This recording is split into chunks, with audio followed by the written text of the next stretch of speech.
Legends, and welcome to Blunt Force Healing Podcast, episode 302.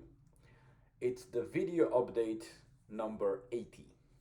So, as you can see, there is a slight discrepancy, and there is a reason for that because video updates came much later into the project after it started and evolved as I went. Let me just correct the camera, and yes, I won't edit it because there's no need for that. It's on as authentic as possible, so except for maybe some bloopers that I might be having when I start the episode. Those I save as a small bits, and maybe at some stage I will just mount a kind of compilation of all of those. But in general, I don't cut anything. It's just when I start recording and finish, everything stays in.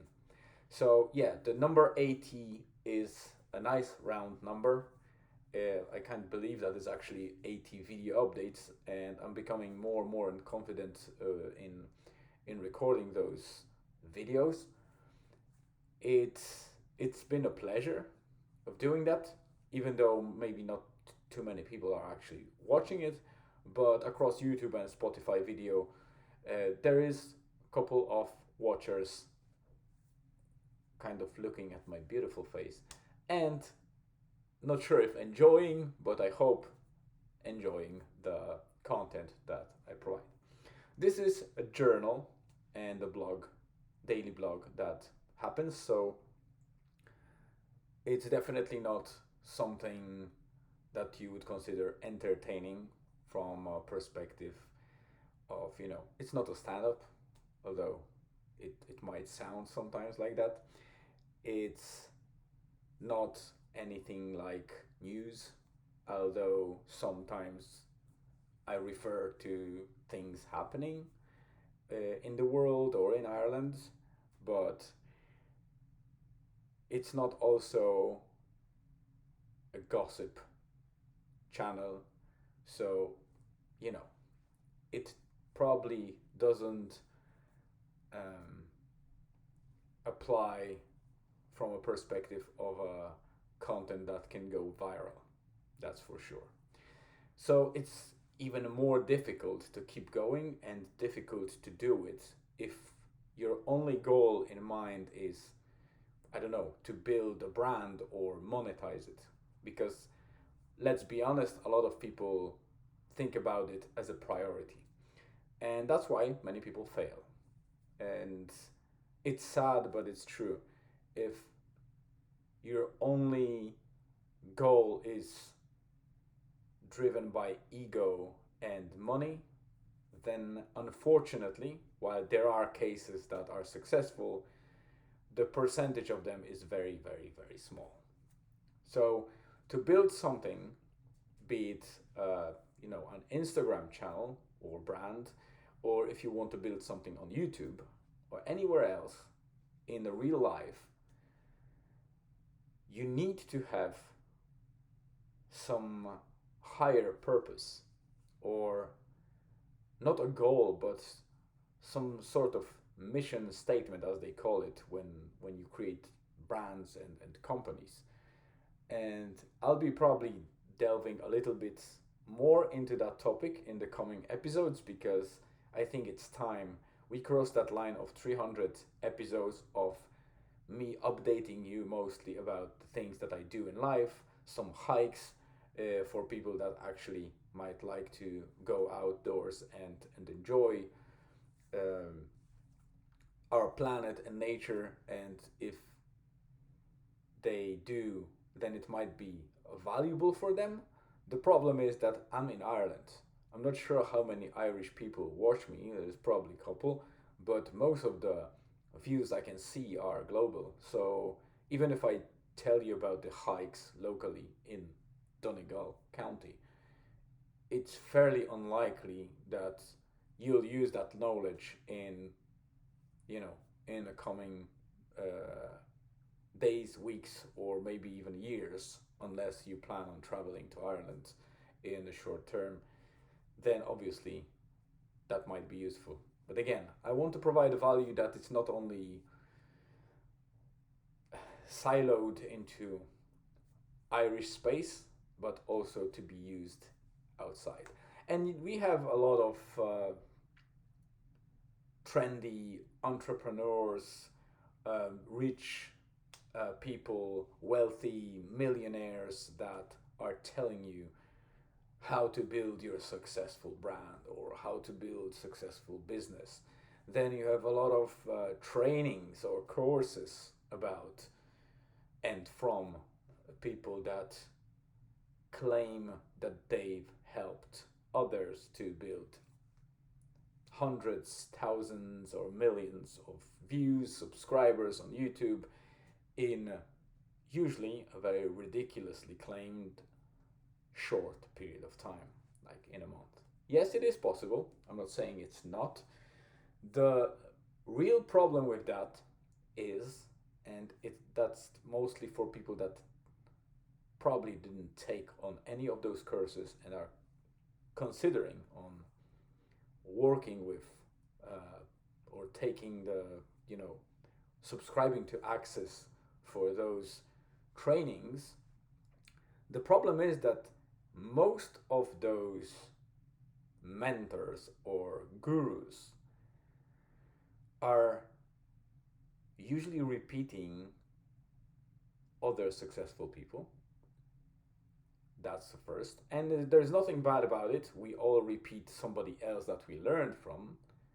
The thing is that those courses are pretty much copy paste with slight changes to ensure the brand is right and some slight amendments. And there is no understanding to those principles, or they are very, very vague things that you can find for free on YouTube, yet you're paying for it because you think it's structured and it will bring you some, you know, clarity. Sometimes it does, but in most cases, it will only bring more confusion. And why is that? Is because they pack a lot of information. Apologies, I'm still feeling a little bit sick after that weekend, and 2 days before the weekend something caught up with me, but seems like my body is responding well, so you know, recovering in 4 days is it's a decent I would say achievement. I still have a little bit of fading sore throat and that cough that you've heard, but I feel much better after those 4 days. Anyway, the thing about growing anywhere, a brand, is there's that cliche repetition of you need to build trust with the audience. And while it's cliche, it is true. You need to build trust. And this is what I'm trying to build with you guys. Not because I want to milk you and get money out of you, because I don't. I really prefer you making money on top of what I say and then referring to me as maybe once or twice in your lifetime that, hey, I actually applied something from your side and it helped me to improve my life. That will be much better because I will be able to say that I changed something in somebody's life, and it will be not something to brag about, but to feel good about. And yes, everything is about our own ego a little bit as well. And there's nothing bad in egoism if it's a healthy egoism. Egoism is just putting yourself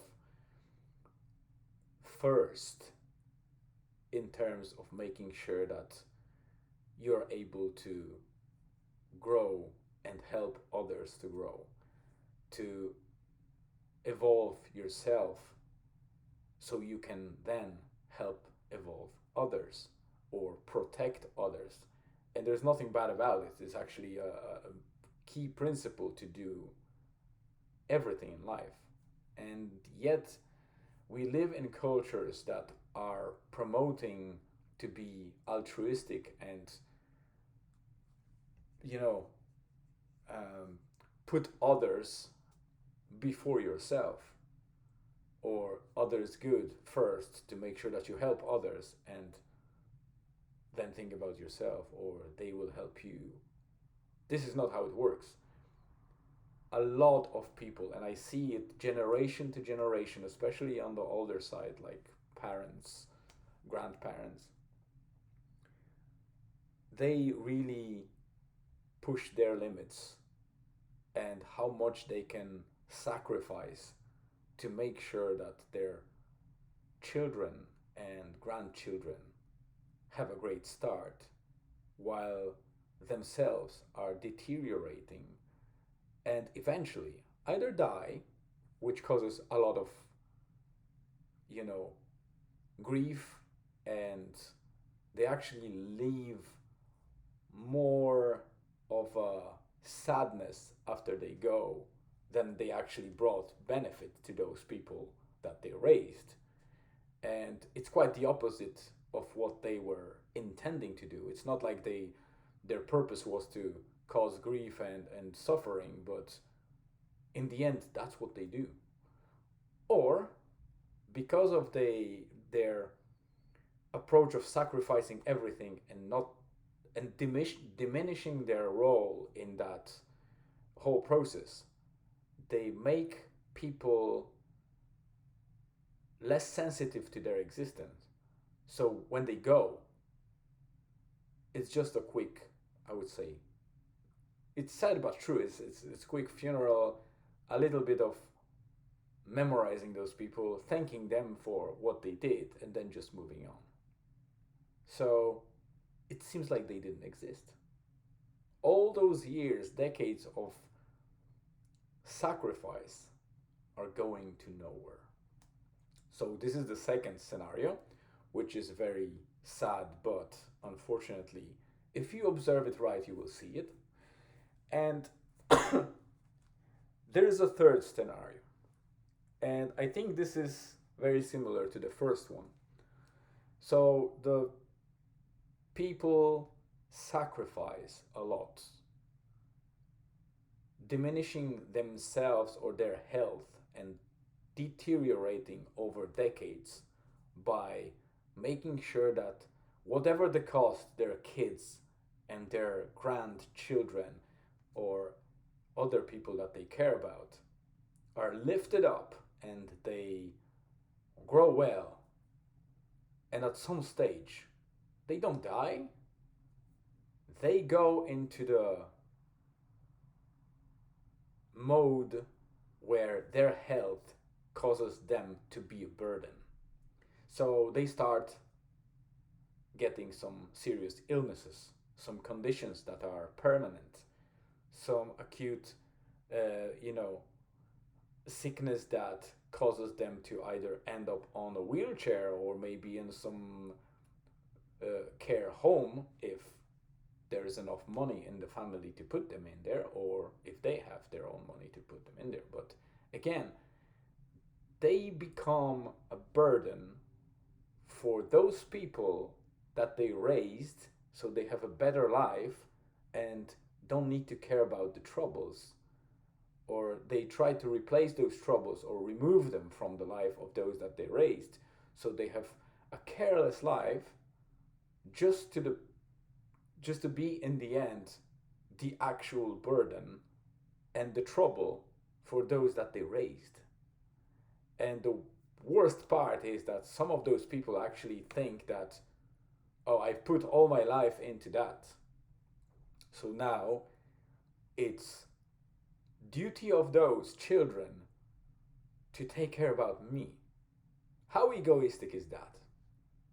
To be honest, that's on the verge of being a vicious, and I don't want to say that in a really bad way, but it's like a so-called proverbial fox. It's bad. So going back to the previous element that I want to stress about, healthy egoism is the way to go. we should be thinking about ourselves first. And it's funny to say from my perspective where I am actually the one to blame about doing the sacrifice bit a lot. I work on that in the way that because it's very hard for me to just say no to the people I love, I sit down very often with Julian and sometimes with my wife, and I keep educating them about how I feel along those years, months, or weeks, depending on how long something goes on for, when I sacrifice my own time in exchange for doing things that they could do themselves.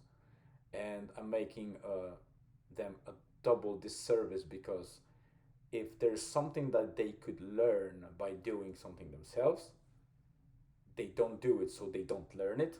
So the next time they need to do it, they will ask again.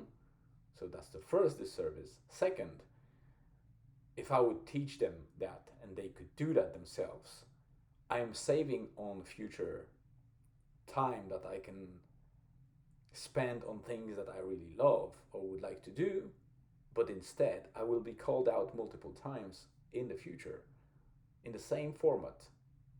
And not only I won't spend that time on doing something that I might love, but also internally and mentally I will be suffering because I know that this thing I do is wrong. So why do I do it? This is how the biology works in many of us. So it's very hard work to overcome it, especially if you were raised this way and in the communities that are this way. So I understand if you're in the same place as I do, but I'm working on it, and I wanted that episode to be specifically about how wrong we are about sacrifice and egoism, because society teaches us the complete opposite of what they are in a healthy state and how they should be used for the benefit of everyone, not just ourselves. If we would use them in a way that they are meant to be, I think a lot of problems in this world would be solved by now, and we would never have to deal with them again. But we are who we are, and the world is as it is. We can't change it immediately and can't change it by ourselves, but I believe that the more open we become, the more transparent and less constrained with the beliefs we are, and start opening ourselves to education and rewiring those things that we've learned in the past, we can actually change the society as we are, because it all starts with one person. And yeah, there are those kind of messages where people say, yeah, you can't change the world. No, you can't.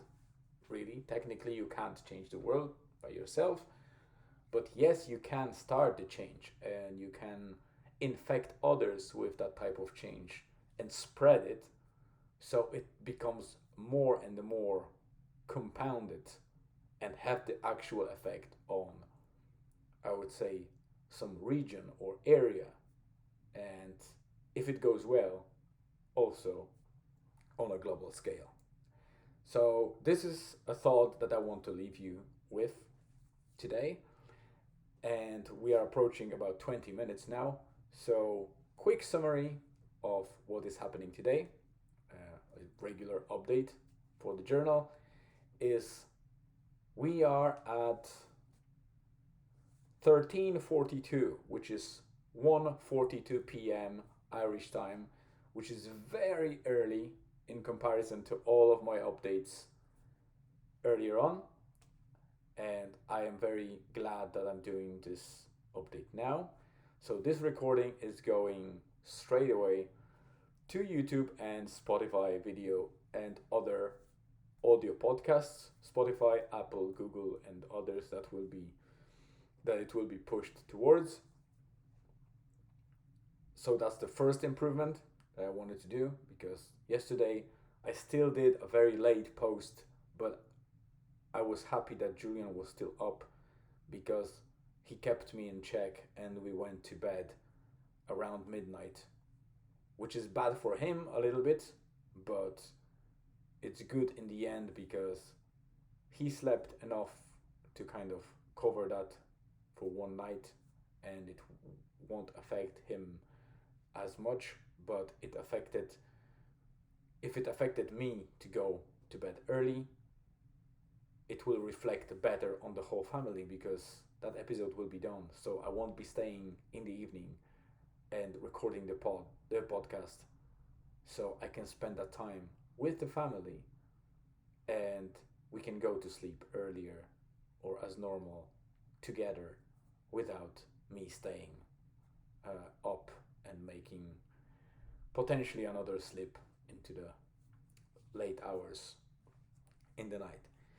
So that's it. So obviously, it's early to say what happened today. I can't update you much about what happened today, but I started early. I had to go to the bank and do quite a lot in the morning to make sure that we progress into securing the house. So this woke me up a lot. I'm very much motivated to do much more. So, that saying that if you if you wake up early and start doing things, especially outside, and breathe the fresh air and do some activity, that really boosts your confidence and energy levels. And you probably can see it by the way I recorded in comparison to yesterday's or last night's episode that was very, very gloomy and on the sad side. The only highlight I can tell you now is that I'm more confident in recording it because the rest of the family is outside. Julian and my wife, they went to town for a walk and to the shop as well to buy something. I'm not sure what. I think my wife really wants to restart her brand here in Donegal because she's a personal trainer. She's a very well versed and understand the body well from a physical exercise perspective, the processes and the nutrition. So she's not like the regular, common nutritionist or personal trainer that you would meet. She actually lives and breathes that in terms of constantly evolving, listening to the most recent research and combining that knowledge into what she does. And if you saw her on pictures, I think she's the best proof of what she does. Because of her overall shape, very healthy shape. She's not too thin. She's not overly, I would say, some people are very sensitive on that word fat. Of course, it's just a kind of referring to the fat levels that are over the, I would say, the baseline that for her age and sorry, height and state that she should have. So she's a very healthy overall person because she exercises every day most of the time, and she knows when to rest, when to recover. She knows when to put how much weight on her training and when to slow down. And that's a very important thing I think about any personal trainer. So if you're interested more in learning how to talk to her and start training with her, there will be very limited amount of slots, I believe, and for now it will be only local. So I don't think she will be making it available online for sometime, but in coming months I'll be helping her to build some form of platform to get the others to benefit from her knowledge and experience as well, because I think she's the missing bit online. There's a lot of platforms, a lot of things that are not very individual. There are obviously good trainers and good personal trainers and amazing trainers out there, but they tend to be very, very expensive or unavailable for an individual. So that's something that I really like her to become available, at least until she can't, because obviously, if something is good and becomes a brand and more people start coming in, then there is only as much as a single person can do. So I want my watchers or listeners to be first to get a chance if it comes to online working with Elizabeth, my wife, the personal trainer. So if you're interested, then make sure that you subscribe or sign up. Every blog post that I have has a sign up form for MailChimp. So I build that list to make sure that if something comes very important and beneficial for my listeners or readers, I'll be able to notify that group via email because that interest has been raised over the sign up form. So this is it. They are out. I have a lot of work to do today, so I want to make sure that I fulfill the requirements. Tomorrow is a stormy day because we'll be in Dublin, so I need to work on that and make sure that I'm prepared for the episode and the blog writing, and not slip up on this one and go to bed at normal hour. So stay tuned. There will be more updates coming, and I hope that you'll keep listening to me or reading my blog, and maybe in near future we'll be even able to meet online or even in person. So have a great rest of the day, afternoon or evening, wherever you are, and stay tuned for tomorrow. See ya.